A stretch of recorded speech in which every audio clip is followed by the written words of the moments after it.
Warfare among humans is a history wrought with bloodshed, brutality, and barbarism, but nothing in its entire long past of atrocious battles can be compared to encounters within the very cores of settlements where people dwell. The scale of the violence of such struggles at the heart of these towns, cities, and other settlements where humans find their true home are the tales of nightmares and suffering. In the world of Battletech, in the 31st and 32nd centuries, the sad continuation of this trend remains unchanged. To wage wars within the boundaries of the homestead of the enemy is to see the ultimate levels of savagery unleashed on all those who are within its reach, even those enacting it. It is to be in a space where one must be aware, as the attacker or the defender, or be faced with certain doom. There are no clashes and no struggles, like what is found in the cauldron of carnage that is urban warfare.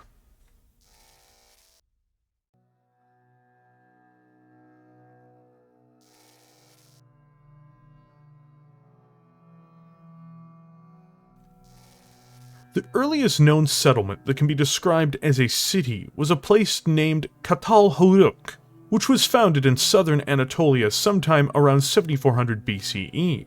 Comparatively primitive communities like this, in contrast to the mighty metropolises which would arise in the thousands of years that followed their foundings, would be under constant threat. Food security was a chief human concern. A bad harvest or a reduction in hunting and gathering could spell doom for humans at this time, and that said nothing of other material deficiencies, or even issues regarding dietary options available in this era. As humans congregated together in greater numbers too, disease would become another significant threat to these early human habitations. But the harbingers of famine and pestilence, however, have always had yet another brother, which is looked upon as a scourge in ways that the others are simply not. Famine might be as a result of human error, or simply an unexpected changing of the weather, and disease outbreaks, as well as how to mitigate or control them, were little understood by humans for most of their history. Final threat to these familiar dwellings were other humans. Humans from the outside. In other words, predation by other people, or war. Homo homini lupus, as the Romans would later say. Man is a wolf to man. Cities would be walled for this reason for most of human history, especially once construction engineering became broadly understood. Walls kept enemies out, and could buy time in the case of an attack for aid to arrive from outside, especially once more complicated political structures like city alliances or large states began to form. City walls would eventually enter into an arms race with advancing human technologies in the form of siege equipment. Sappers would work to undermine or destroy fortifications, while city planners and engineers would attempt to make the outer layers, and even the inner layers of their cities, less hospitable to invaders. The sacking of a city in ancient times was an ugly thing, with the destruction of property and the bringing of true human misery upon the inhabitants of the city, as well as the arrival of the final brother of ruination, death, being visited upon the losing side in the conflict. Some of the most important and time-changing battles happened in the ancient world. To look to some examples, we merely have to glance towards ancient Greece and Rome, even though there are countless instances prior to the classical era and from around the world.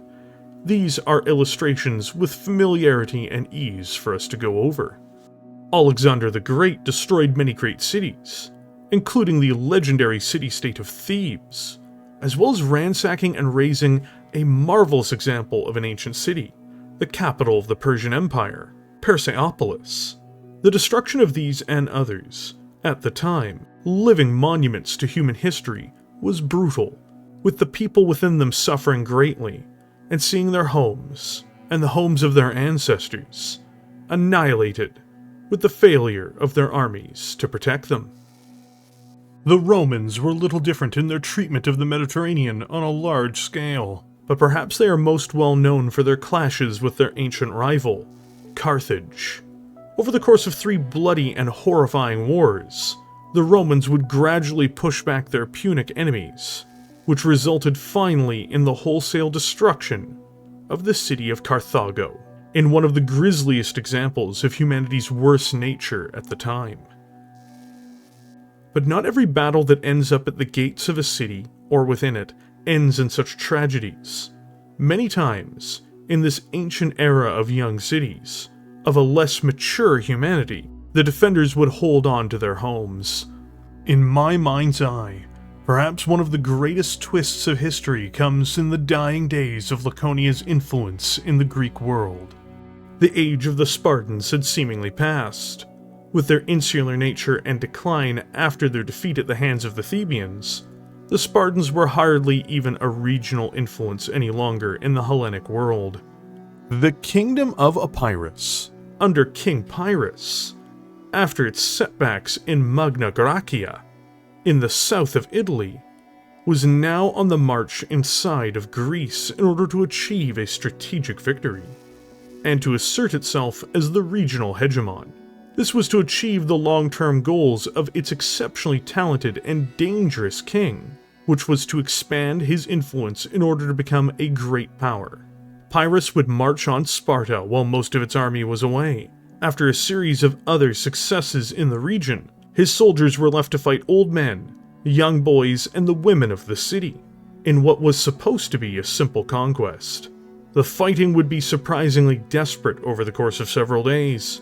Despite fate seemingly dictating the end of the declining city, with a larger, powerful army at the edges of their homes, the Spartans over 2 days, with tenacity and an unwillingness to allow themselves to be the servants to an outside king and his puppets, would deliver a crippling defeat to the king who would rule all of Greece. This, and the pursuit and defeat of the Ephorian army, were the last true victories in the history of Sparta and Laconia, before they would fall under Roman rule. Pyrrhus and his son would both die in battle, further displaying that hubris truly is the destroyer of those with more ambition and arrogance than sense. Time would advance from this point onwards, and so would technology.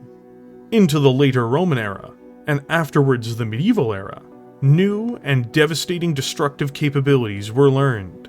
Gunpowder would prominently begin to make itself known as well. City walls began to lose favor in the 15th century, with the failure of the walls of Constantinople, and the final death blow to the Eastern Roman Empire, though fortifications and military structures still most certainly were built, and more sophisticatedly so. Wars would begin to evolve along with technologies into their modern form.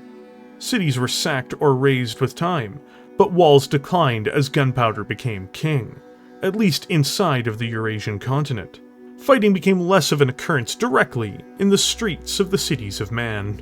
Sadly, the template for urban warfare would truly emerge, despite earlier examples, in the Second World War, with the most prominent example of many true horror shows being the Battle of Stalingrad. In what was already one of the worst conflicts in human history, 2 armies would fight street by street, apartment block by apartment block, industrial center by industrial center, resulting in the wholesale destruction of the city itself.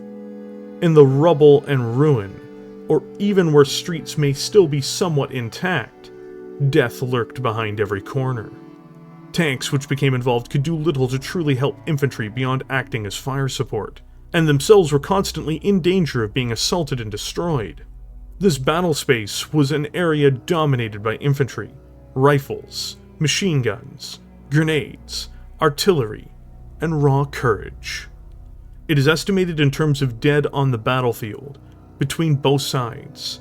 Over 1 million people lost their lives in the fighting over a heap of broken concrete, shadows, and nightmares.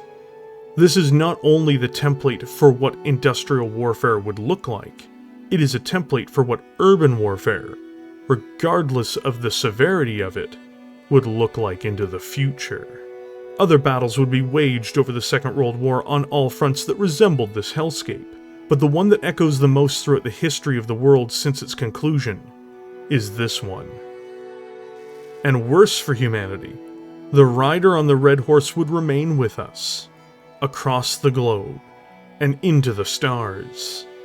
From the age of war to the horrors of the Reunification War, where the periphery was home to bloodletting and urban combat on a wide scale, to the Ameris Civil War, to the Succession Wars, the grim reality of brutal combat in the concrete gardens of mankind would remain. For the soldiers, tankers, and Mechwarriors of the era, every window presents a threat across huge glass structures. Every parking garage could be their death. Every person, presenting as a civilian or soldier, could be their end. In such circumstances, only more misery and horror can be found.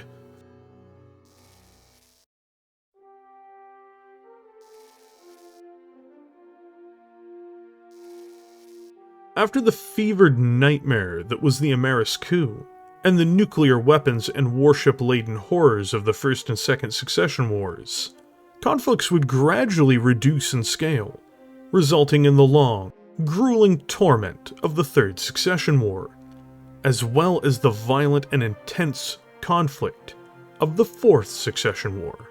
Conflict for planets often could be resolved through pitched battles, much more closely making it resemble eras where civilian locations were more or less off-limits to the combatants. But this was hardly always the case. Whether it be in these vicious succession wars, or in the desperate defense fought against the clan invasion or the Word of Blake, urban warfare and full-scale warfare would never truly leave. Fundamentally, the difference between the wars of ancient Terra and the Inner Sphere in these latter centuries is scale and scope. While millions of men fought in the Battle of Stalingrad, battles in the Inner Sphere rarely reach such levels of intensity in terms of participants, though the firepower used by the war machines of this new age are renowned for their ability to level a city block by simply fighting within it. Battlemechs, the lords of the battlefield, can mistakenly be believed to be suited to any environment. The truth of the matter, however, is a bit shakier than one might believe. While in-universe they perform better in places like forests and cities than traditional treaded armored combat vehicles, they are still highly vulnerable in these locations to more traditional armed forces. Hidden defense vehicles, such as for example the Hetzer, hiding in parking garages, along with several platoons of infantry with SRM rockets, will potentially deal an immediate knockout blow to any battlemech which stumbles across this deadly ambush. And this is just one of innumerable situations which can lead to the same conclusion: death and defeat. Achieving a victory over a fortified city, or even an occupied and significant settlement, with determined defenders, is a task which cannot be rushed. Urban warfare is by its nature grinding and ugly. Every building a battlemech or tank comes across could be potentially a threat to their survival, as well as the survival of the Mechwarrior or vehicle crew after their vehicle is disabled. There is no safe harbor that is not an area directly secured by friendly forces. This also says nothing to the other risks of warfare, which are only amplified, like air raids or artillery bombardments. Artillery or bombing campaigns hitting buildings will create shrapnel, which can badly damage tanks, mechs, and of course human bodies. But also in the case of tanks or battlemechs, many city streets give them little true cover, and worse yet, less room to maneuver. Being trapped on a long road, with buildings to either side of them, can be a potential target box for heavy armaments to smash battlemechs and other armored forces before they even directly engage them. Should aerospace forces or artillery operators be aware of the enemy's movements and positions, of course. Taking a city in Battletech often means sending in infantry and battle armor to sweep through buildings and streets, as battlemechs gradually follow behind them, if their commanders have that option. and have the time, patience, and materials to do so. Sadly, during all of these eras, this isn't particularly the case. Often mechs must enter cities with minimal additional assets, or have no choice but to go unsupported into these deadly streets, which can create complete disasters for them and their units as a whole. When engaged in fast-paced battles in cities, often whoever spots the other target first will gain the upper hand. Ambushes, or fast strikes, or leaping over buildings into rear arcs are perhaps the most frequent ways to achieve a target kill in such battles. Cities are, no matter the circumstances or scale of the battle, no matter the assets both sides have, whether it be pure infantry, mechs, or combined arms of all forms, are intensely hostile combat zones to enter. Barring outlying circumstances, like worlds with uniquely dangerous atmospheres, they are the most hazardous environments any military force in the setting can be sent to operate in. Going into these spaces without a plan is in essence walking into an asphalt-covered graveyard, where the tombstones are towers of steel, glass, and concrete. Whoever enters may just simply be finding a plot for their forces to reside in for all of eternity. In the 32nd century, one of the greatest examples of these nightmares made real is the battle for Alliago City.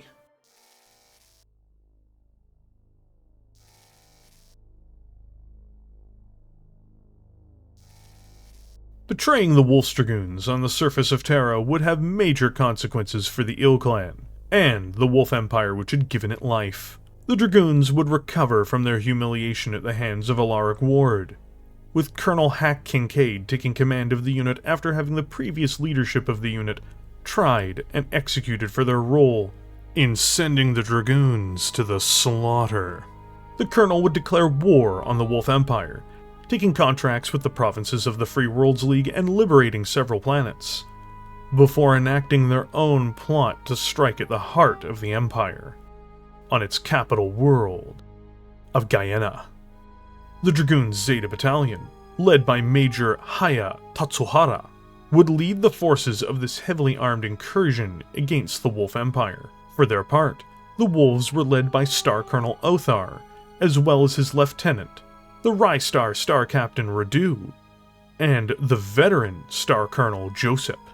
After making planetfall near the capital of Alliago, their main objective, due to catching the Empire off guard, Zeta Battalion would quickly make contact with the defending garrison, who were comprised of Othar's legion of newly trained and outfitted clusters. Surveillance satellites were scoured from orbit before the Dragoons even made landfall, making the task of the defenders all the worse, blinding them from real-time data and limiting their ability to coordinate. The leadership and soldiers of this near-abandoned state unfortunately were unprepared for the more mature and battle-hardened leadership and Mechwarriors of Zeta Battalion. I want you all to know, when we land, that the wolves are going to be all around us. There's at least one cluster down there, and the best of whatever scrap Star Colonel Othar has been able to gather. We're going to smash it. We're going to find every place it lives, and grind it beneath the heel of our mechs. Major Haya Tatsuhara. The Empire would attempt to catch Zeta at their most vulnerable, just after making planetfall. If this operation was successful, their enemies would be prevented from striking at the capital city. Unfortunately for the Empire, they would find that Zeta had already prepared for such an aggressive counter-assault. Empire dropships were harried, and 4 of 6 were destroyed by a mixture of aerospace fighters and heavy artillery shelling. The latter incident involved isolating the main counter-attacking Wolf cluster, with the loss of 2 Union dropships, which had been utterly smashed by artillery assets that Zeta Battalion had brought with them.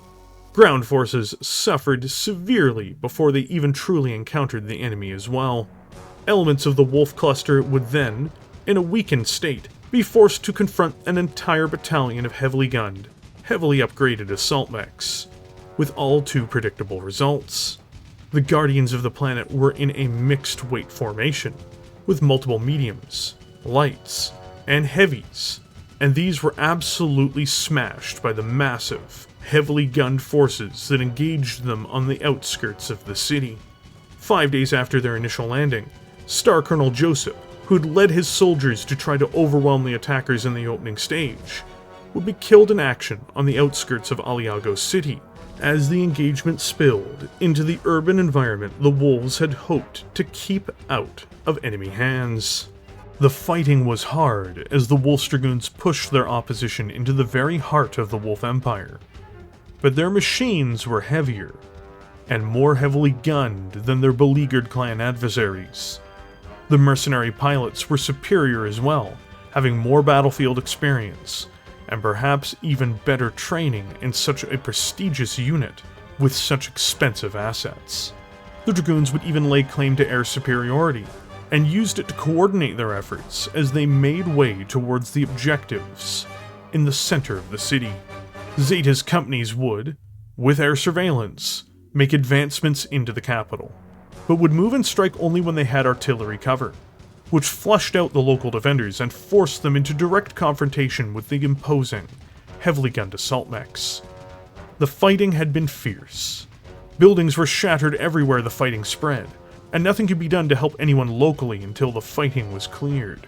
Fires raged through abandoned structures, or structures in the process of being abandoned, if they didn't collapse under the weight of enemy autocannon, missile, and energy weapon fire. Civilians had gone to ground, heading into shelters, basements, or some simply evacuating their collective homes altogether, as hell was unleashed upon the whole of Alliago City. After days of this ruthless bludgeoning, the Wolf Empire had been worn down, and it would be Star Colonel Othar, along with Star Captain Radu, who would be forced to sally out along with a fresh trinary of crack Mechwarriors, to meet their enemies once more in the streets of Alliago, which had become a ruin and an urban hellscape. In this final leg of the engagement, mechs met mechs in the streets in this deadly duel between hulking metallic monsters, with both sides further assisted by additional assets. The Empire was in a struggle to defend the very core of its territories, being slowly ground down by the enormous assault mech advance which was moving against it. Mechs fought in the streets, with machines and pilots being completely lost in the carnage as the city was further degraded by incoming fire. Othar, the man responsible for the Empire, could do nothing but watch the army he built to protect the Wolf Empire be utterly crushed under the weight of Zeta Battalion, even as it fought wildly as it went down, giving everything it could. He, himself, fought alongside them in what could only be described as a futile struggle, relying on hope more than reality to turn the tides of fate in favor of the Ilclan. In the final day of this disastrous melee, machines ambushed one another, gave last charges of desperation around corners as they collided, crashed into buildings in uncontrolled heaps as their mechs were torn apart, and were ground against one another, all while elementals, vehicles, infantry, and artillery operated in various capacities for both sides.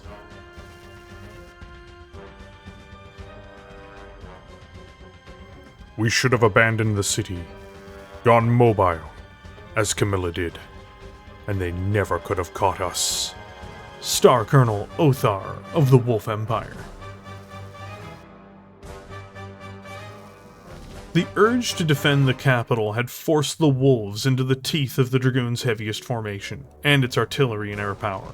Their pride was their undoing, as its hastily assembled forces were crushed under the steel feet of an enraged and relentless enemy.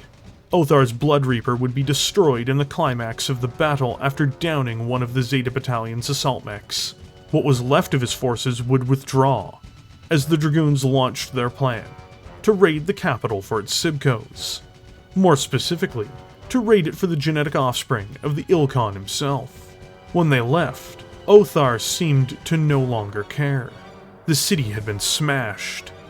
The empire which he was a steward of, the one which he had rebuilt from seemingly nothing, had been maimed.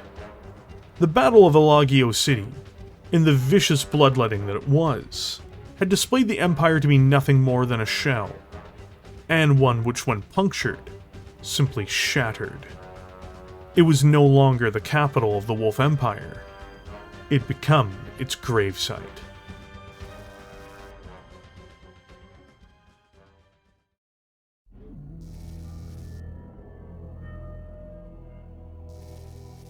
In the tabletop game itself, urban warfare is covered in the Total Warfare rulebook, which mostly involves rules for using or being around buildings, and also the benefits and hazards of paved environments. To understand the environment you'll be putting your pilots into, while using this habitat in-game, we're going to begin by looking at what these surroundings do, and how to handle it. Moving on paved hexes, like city streets but also elsewhere, can have both positives and negatives. First and most noteworthy is that roads will ignore other terrain features for the most part in terms of movement. For instance, if a mech or vehicle is moving through a forest hex, there is typically a negative movement modifier for doing this. But if a mech starts on a road hex and moves through a connected road hex, which happens to have a light or heavy forest on it for instance, the negative movement modifier will be ignored for the purposes of moving through these regions.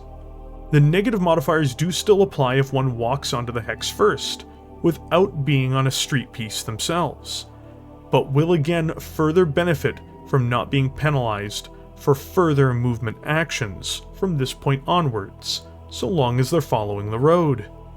Ground vehicles such as tanks or hovercraft also benefit from the additional movement points as well while moving on paved surfaces. This, so far, seems great, doesn't it? Faster movement, ignoring negative terrain modifiers? What could possibly go wrong? While running or flanking on the ground over a paved surface, if a mech or ground vehicle attempts to make a pivot, a turn, a twist if you will, in their movement while traversing such a surface and moving into an additional hex, they must make an immediate pilot skill roll. On the failure of the roll, the mech or vehicle will begin to go for what one might see as a ride. Without getting too deep into the details, as the math can most certainly start to get a bit out of control when this happens, battle mechs immediately fall over, taking fall damage, and otherwise any ground units will slide or roll half of the movement it has traversed so far on the road before the ill-fated turn was made. It can collide with buildings or other units, friendly or otherwise, from these slides, enacting a charge attack for doing so, which is resolved immediately. It is extremely bad for anyone involved in these events, and can be decisive on the battlefield. While traveling on a road, for all of its perks, remember to be wary of being overzealous. Those who are too eager and move with such haste may find themselves instead the victims of hubris. A large amount of material is dedicated towards buildings in Total Warfare, and this is going to be a basic overview of it.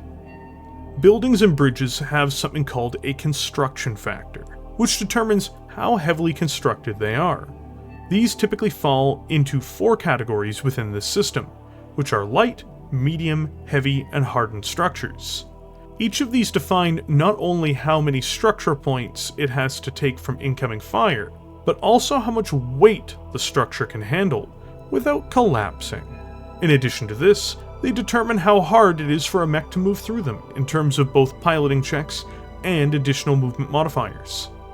For hit points, for example, a light building has 1 to 15 CF, a medium building has 16 to 40, a heavy 41 to 90, and a hardened structure is 91 to 150.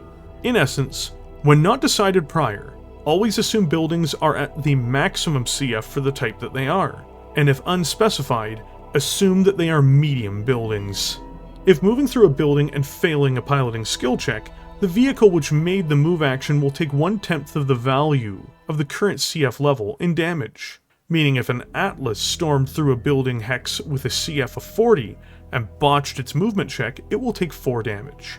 Also, when a mech moves through a building like this, and not by jumping on it to be clear, regardless, the building hex will take damage itself, in the value of 1/10 of the vehicle's weight overall. To clarify how hex structures work on the tabletop, if there are multiple structures on a single hex, they are all defined together by their CF rating. If a single structure takes up multiple hexes, however, and one is destroyed, only where the region where the hex was is destroyed. In some cases, if it is a larger building, it is possible for the entire building to collapse, but only if more than half of the hexes that make up its entire structure are destroyed. Buildings and bridges also have height. How many levels they rise, and how these work is almost identical to hills, save for the fact that, of course, buildings can be destroyed. Structures can be brought down in multiple ways. First, they can receive incoming fire, which lowers their pool of CF points. When the points are reduced to 0, the building will collapse immediately. Physical attacks, of course, can do this as well, and skidding or charging can also impact this, meaning that these structures can be brought down in multiple phases, including the movement phase in the case of skidding, or in the case of weight. But in essence, when one fires on a building hex and does 10 damage, it reduces the CF rating by 10. It's that simple. If a battle mech is standing on top of a medium structure and weighs 45 tons, it will destroy the building immediately, as it can't handle the immense weight placed upon it. The same applies to bridges, which otherwise act as roads, though they can also be elevated higher as well, of course, or crossing depressed and open spaces. So, if a Manticore, a 60-ton vehicle, tries to cross a medium bridge, it will collapse the bridge. On another interesting note, if a building is damaged and the CF rating is lowered, it can also collapse due to the weight on it. If a heavy bridge had a CF of 80 and a victor was standing on top of it, were it to take fire, any fire, it would lower the CF rating, even if it was something like an AC2 hit, and this would cause the victor's weight to immediately collapse the building. When collapsing, the vehicle on top of the structure like this will have the misfortune of falling. Falling from multiple levels up is extremely bad. To clarify, you'd ideally not want that to happen. In the land of concrete and glass, however, while vehicles may benefit or suffer from these modifiers, shifting the way the battle is approached, it is in this land that infantry and battle armor are king. Infantry and battle armor enter structure hexes at the level that they are on, as if they are making normal movements. They can also go up or down in the building as needed at the expense of movement points. Quickly, a strip of buildings can become an enormous shield for these devilish forces, who will strike against tanks and mechs from windows, and potentially be guarded from reprisals for their attacks. They can also come charging out of them to do devastating leg attacks on battle mechs or on the treads of vehicles. Mechanized infantry as a type do have more trouble achieving this, and do suffer some movement penalties, however, to be clear. When attacking infantry inside of buildings, the building itself is attacked, rather than the soldiers, and the damage can splash over to the humans within, unless of course the building collapses around them, which is, in a word, catastrophic for those caught within it. I just want to make it clear, I did not cover basements, or some of the more advanced rules in this overview.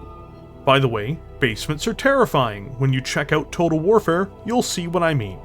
But if you're playing in the brutal urban environments shown in battles like Guyana, you can start to see how dangerous this habitat can be.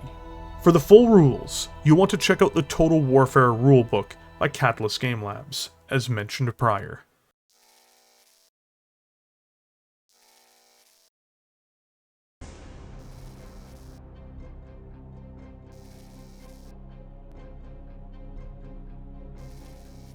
So, now you may be asking, how, Red, would I be able to use city elements in a tabletop game?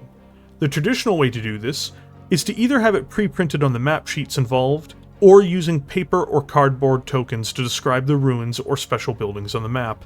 This isn't ideal, at least in my opinion, because it really lacks a visual representation of what is happening on the table. More ideally, having 3D representations of terrain on the table is the best way for city battles to be represented, and there are reasons for this. It is easy and immediately identifiable what terrain is what. A large building in the heart of the city, taking up multiple hexes, as it absolutely would, is noticed right away. This also, just frankly, helps the game feel more immersive as well. There are some drawbacks too, which are things like a lack of single hex buildings that can be found in miniature form as of right now. But this is mostly to make buildings feel large in comparison to the current scale of battle mechs in the game. Gale Force 9 is the first company to really enter this space with new products that can be purchased normally, which are packaged and ready for play out of the box. I was sent a sample of these products for me to review, which is a part of this video. It's happening right now even. It was very convenient to work alongside it. I mostly agreed to take these on for review because I wanted to see if they were a valuable asset to players. I found indeed they are. The buildings themselves are made of a durable resin, and are painted out of the box. They come in pairs for the most part, though the largest building comes individually. I already see the potential for creating a large cityscape with this product line, and I think I'd be more interested in getting some of the triangle apartments and smaller office buildings to flesh out the entire table. I see the value in them, especially since I love urban warfare in-game. To go over the entirety of them though, I will mention there were some small imperfections in one of the triangle apartments, in that the bottom wasn't wholly flat, resulting in their fit in the rubber hex baits being a little bit awkward. But it's not something that would be noticed in most cases. Even I only noticed it upon a very thorough examination. Beyond this, the quality was excellent for every building. All of these buildings are made to either fit into these hex sets in order to be used with classic Battletech, or they are used with their flat felt bottom to be deployed for Alpha Strike. Truthfully though, the most impressive product out of all of this to arrive were the roads, which haven't been released yet. They appear to be made of rubber, and they are of exceptional quality in my view. The hills were awesome as well. They match up perfectly on the hexes. They add a great atmosphere, and I'll be looking to get more of the roads as well. I will say though, that as a drawback, it's much easier to use these with a single map sheet, or a much larger single mat. Once multiple map sheets get involved, it's harder to keep things lined up within the hexes, which isn't the terrain's fault, but is more of the limitation of map sheets in general. You should find these available in most instances through your local friendly game store or some online retailers. Battletech, for me, is more than just a game about math-generated stat sheets, and it's about telling a story, and having 3D representations on the board not only helps me immediately recognize the tactical value of certain things at a glance on the map without having to read it intensely, but it also helps bring the board to life. It helps the machines and men on the table feel more grounded to what they're meant to represent, and I genuinely love that.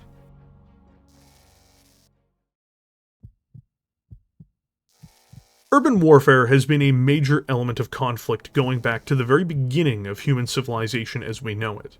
Though starting in the ancient eras of man, even before the Bronze Age into the Bronze Age collapse, the Classical Era, the Terran Dark Ages, and beyond to the 31st and 32nd centuries amongst the stars, its brutality and inhumanity can't be overstated or underestimated. As a battlefield, it offers some of the most unique and dangerous challenges to any commander. Danger lurks behind every corner, and within every building. The structures around the combatants offer both safety and obscurity, as well as danger and catastrophe. It is the ultimate war zone, and one with exclusive problems. Assets outside of soldiers on the ground, such as artillery and air reconnaissance and support, are key to winning in these hellish landscapes.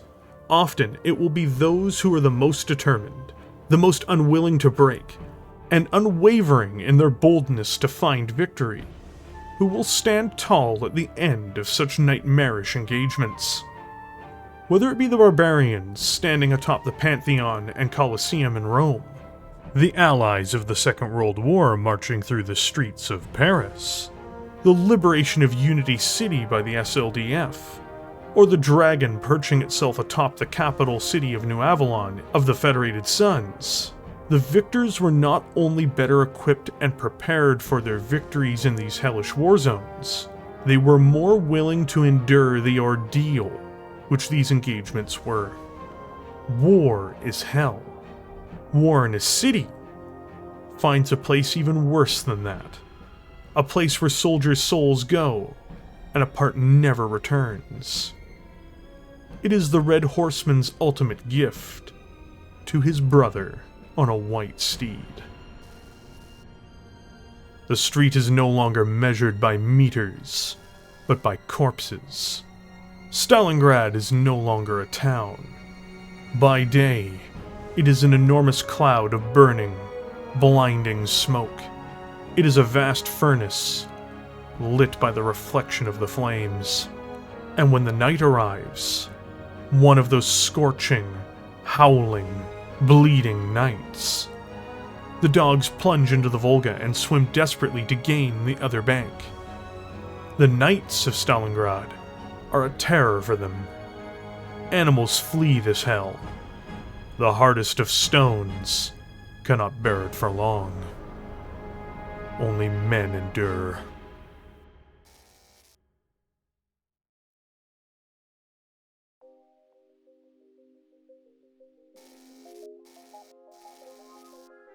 Thank you for joining me here today.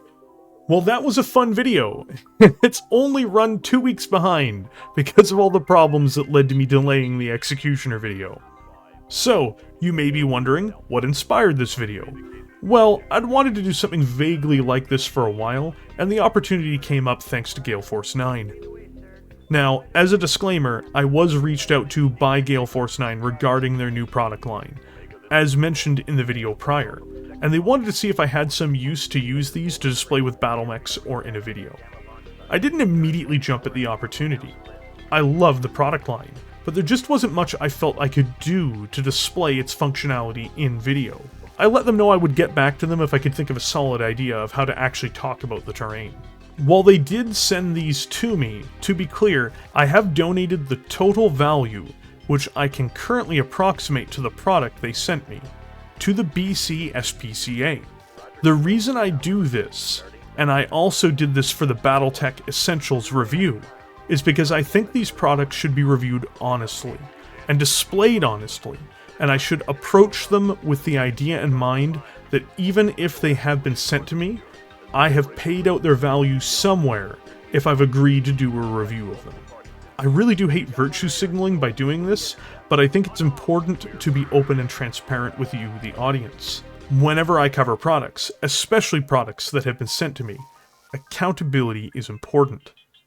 Inevitably, I think product reviews, like the ones attached to this overall subject review, are important for players, and help inform them in terms of what's available, and the overall value of these kinds of products. The review and showcasing is not done just because someone wants to send me something. It is done because I think it's a good idea for Battletech and its community, and I see value in it myself. Value that I would be willing to pay for. It is also worth noting that there are 3D STL products from the same series, which are available from Thunderhead Studios. I will be including a link to both Gale Force 9's website and a general website where these are available, as well as Thunderhead Studios' website, and a link to the Total Warfare book in the top pinned comment of this video. I'm also going to include a link to Redemption Rights, a novel by Jason Smetzer, which displays the struggle between the Wolf Dragoons and the Wolf Empire.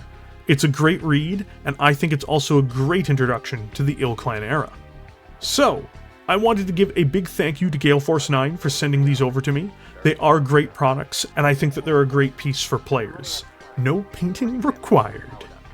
I also wanted to thank all of you who've subscribed to the channel, or have watched this through the whole way so far.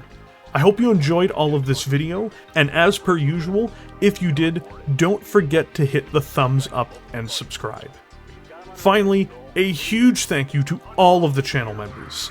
You guys know it because I say it all the time, but these videos are only made possible because of viewers like you. Thank you so much for being members. I work to make sure that I meet your expectations with every video I post.